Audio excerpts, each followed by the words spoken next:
And we also want to talk about what's happening on Capitol Hill, because so much of what the president is concerned about comes to the Hill next. And so joining me now from Capitol Hill is our colleague Sahil Kapur, and he has been checking in with leadership there about what can happen in terms of getting the Trump agenda. Here it is, day 100.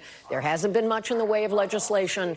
Can they get it now in a timeline that goes into the second 100 days? So we've heard Memorial Day, we've heard July 4th, so it's a holiday package. Sahil, what do you think is a predictable, reasonable timeline at this point? What are they telling you?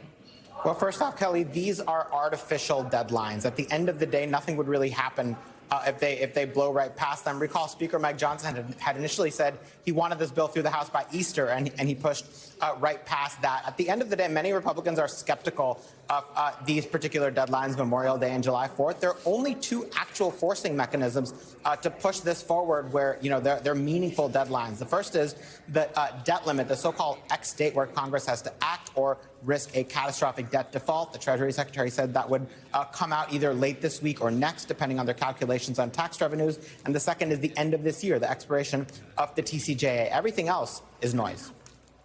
And when you get a sense of what is happening on the issue of Medicaid, that has been talked about a lot. Of course, waste, fraud, and abuse is one category of cuts that Republicans say they're looking for. But for some who may be lower on the scale of MAGA alignment, are you hearing concerns about what the real world impact could be if there are reductions in Medicaid?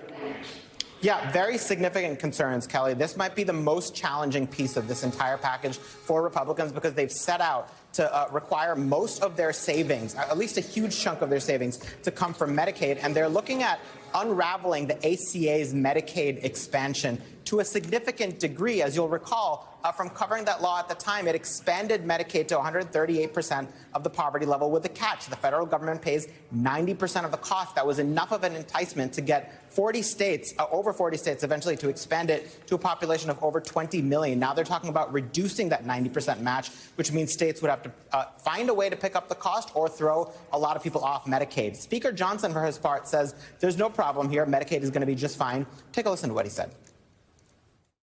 We're not gutting Medicaid.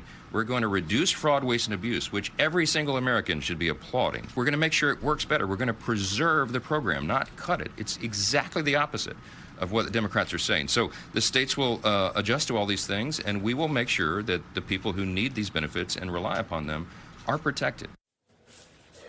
Now, to be clear, Kelly, Republicans will absolutely, positively have to cut Medicaid by their own standards, their own budget. That's not conjecture from my part. That is the simple addition and subtraction of the budget that they all voted for, nearly every one of them. The House Energy and Commerce Committee is required to find $880 billion in cuts.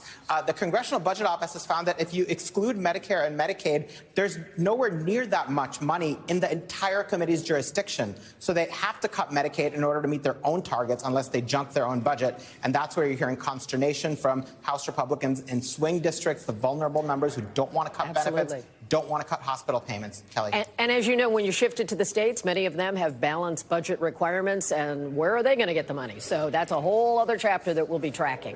Thank you, Sahil. I know you're on the case.